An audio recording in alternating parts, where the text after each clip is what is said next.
प्रतीक दिल्ली में joint family के साथ रहता था, लेकिन जॉब की वजह से अपनी माँ के साथ दूसरे शहर में शिफ्ट हो जाता है, जहाँ उसकी प्रीति के साथ लव मैरिज हो जाती है, जिस पर बहू को नापसंद करते हुए उसकी माँ पूरा समय प्रीति को परेशान करने के तरीके निकालती रहती है। प्रीति, कहाँ हो? सुबह का नाश्ता दोपहर में खिलाओगी क्या? इसमें प्रीति और प्रतीक ऑफिस जाने के लिए तैयार हुए कमरे से बाहर आते हैं, जिसे देख सास प्रीति पर भड़कने लगती है। महारानी, तुम सुबह सुबह तैयार होकर घर का सारा काम छोड़कर कहाँ चल दी? जी वो ऑफिस। हैं? तुम ऑफिस जाओगी तो घर में जो सफाई, नाश्ता, खाने का काम है वो क्या मैं करूंगी? माँ, मैंने उससे वादा किया था कि वो जॉब कंटिन्यू कर सकती है। अरे वाह जी वाह, दोनों आपस में सलाह कर फैसले ले लिए। मैं क्या यहाँ बेवकूफ बैठी हूँ? मुझसे पूछना किसी ने जरूरी नहीं समझा? मम्मी, आप फिक्र ना करें, मैं आज ही रेजिग्नेशन दे दूंगी। प्रीति ऑफिस के लिए चली जाती है और अगले दिन से जॉब छोड़ घर के कामों में लग जाती है, लेकिन साथ ही उदास भी रहने लगती है, जिसे देख प्रतीक को अच्छा नहीं लगता। मुझे पता है तुम्हें अपनी जॉब कितनी पसंद थी। आई एम सॉरी प्रीति। अरे कुछ नहीं होता, बस मम्मी खुश रहनी चाहिए। अब प्रीति अपनी सास को खुश करने और उनका दिल जीतने की जी तोड़ कोशिश करती रहती है, पर सास कभी उससे सीधे मुंह बात तक नहीं करती। इसी तरह दिन बीतने लगते हैं। एक शाम प्रतीक ऑफिस से परेशान घर वापस आता है। माँ, चाची का फोन आया था। दादी की तबीयत बहुत खराब है, हमें दिल्ली जाना होगा। पति की बात सुन प्रीति तो पैकिंग शुरू भी कर देती है, पर माँ वहीं बूत बनी खड़ी रह जाती है। लगता है मम्मी अपनी सास से बहुत प्यार करती हैं, तभी उनके बीमार होने की खबर सुन शॉक में आ गई। ये प्यार नहीं, परेशानी है। तुम तो ऐसे सोचो कि अब से जब तक दिल्ली में हो तुम्हारे अच्छे दिन शुरू। अच्छा, ऐसा क्या है दिल्ली में? वो तुम्हें कुछ ही घंटों में पता चल जाएगा। सास के रिएक्शन और पति की बात से कंफ्यूज्ड प्रीति दोबारा पैकिंग में लग जाती है, जिसके बाद कुछ घंटों का सफर तय कर तीनों दिल्ली पहुंच जाते हैं, जहां घर के अंदर पहुंचते ही लोगों की भीड़ देख प्रीति परेशान हो जाती है। हे भगवान, इतनी भीड़! प्रतीक, कहीं तुम्हारी दादी को कुछ हो तो नहीं गया ना? पागल, ये भीड़ नहीं, मेरा परिवार है।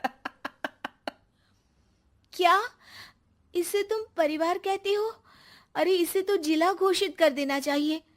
तुम्हारा परिवार का तो अपना पर्सनल बिग बॉस बन सकता है। हैरान परेशान प्रीति परिवार वाले सदमे से बाहर निकली भी नहीं होती कि सिर पर पल्ला रखे शांत तरीके से सबके साथ बात करते हुए अपनी सास को देख उसे दूसरा सदमा लग जाता है।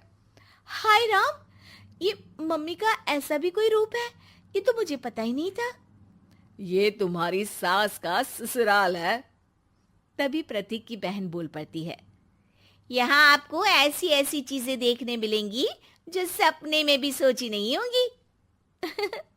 हाँ, ये कुछ दिन तो बहुत इंटरेस्टिंग लग रहे हैं। सब एक साथ दादी के कमरे में जाते हैं, जहां पहुंचते ही उसे दादी की आवाज सुनाई देती है। क्यों रे, सास से मिलने की फुर्सत मिल गई? दूसरे शहर जाकर छूट क्या मिली? तुम तो भटकता पंछी बन गई। इतने समय में ये तक नहीं पूछा कि जिंदा भी हूं या मर गई। प्रीति की सास अपनी सास के पैर छूती है। अरे कैसी बात कर रही है मम्मी, आपको तो मेरी उम्र भी लग जाए। अरे बस कर, ये झूठी उम्र देने वाली बातों का दिखावा ना कर। तेरा बस चले ना तो जो मेरी बची कुची जिंदगी है वो भी अभी खत्म कर दे। अरे बहू कहाँ है? इस पर सास प्रीति को दादी से मिलवाती है। दादी प्रीति को बहुत प्यार देती है। क्यों बहू, तेरी ये सास परेशान तो नहीं करती ना? अगर करती है तो अभी बता दे, मैं इसकी क्लास लगा दूंगी। अरे कैसी बात कर रही हैं माँ जी, भला मैं क्यों किसी को परेशान करूंगी।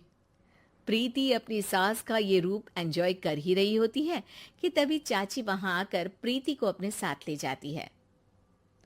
सास की क्लास लगते देख जो खुशी मिल रही थी वो तुम्हारे चेहरे से साफ पता चल रही थी, इसीलिए ले आई, क्योंकि अगर उन्हें पता चल जाता तो तुम्हारी खैर नहीं थी। थैंक यू चाची जी।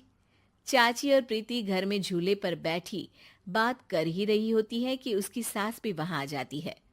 मतलब यहाँ सारा काम मैं करूं और तुम बैठी हंसी ठिठोली करो? अरे चलो जाओ, खाना बनाओ। सास प्रीति को डांट कर काम करने भेज देती है, जिसे दादी देख लेती है और एक बार फिर सासू माँ की क्लास लग जाती है, जिसे पूरा परिवार मजे से खड़ा होकर देखने लगता है। क्यों रे, मैंने तुझे काम बोला और तू उस बच्ची को परेशान कर रही है? सास की कोई इज्जत रह गई है इस घर में या नहीं? यहाँ खुद की सास होते हुए भी ज्यादा बड़ी बन रही है। अब नहीं मम्मी जी, मैं तो बस थोड़ी मदद के लिए बोल रही थी। सास रसोई में जाकर काम करने लगती है और दादी प्रीति को लेकर वहां से चली जाती हैं। इसी तरह एक हफ्ता बीत जाता है, जिसमें दादी अपनी बहू को डर, इज्जत और प्यार का फर्क समझाती रहती है और प्रीति उसका मजा लेती है। वापस जाते हुए दादी प्रीति और उसकी सास दोनों को अपने पास बुलाती है। मेरी बहू जिद्दी और अड़ियल है, इसलिए उससे हमेशा सही काम करवाने के लिए मुझे सख्ती करनी पड़ती है। लेकिन तुम्हारी बहू अच्छी है, तेरी खुशी के लिए वो अपनी जॉब और सपने भी छोड़कर घर में बैठी है। अपनी बहू के साथ प्यार से रहो। और प्रीति, अगर अभी भी तुम्हारी सास परेशान करे ना, तो फिर तुम्हें पता चल ही गया है कि शिकायत कहाँ करनी है। जी, अपनी सास की ससुराल में उनकी सासू माँ के पास।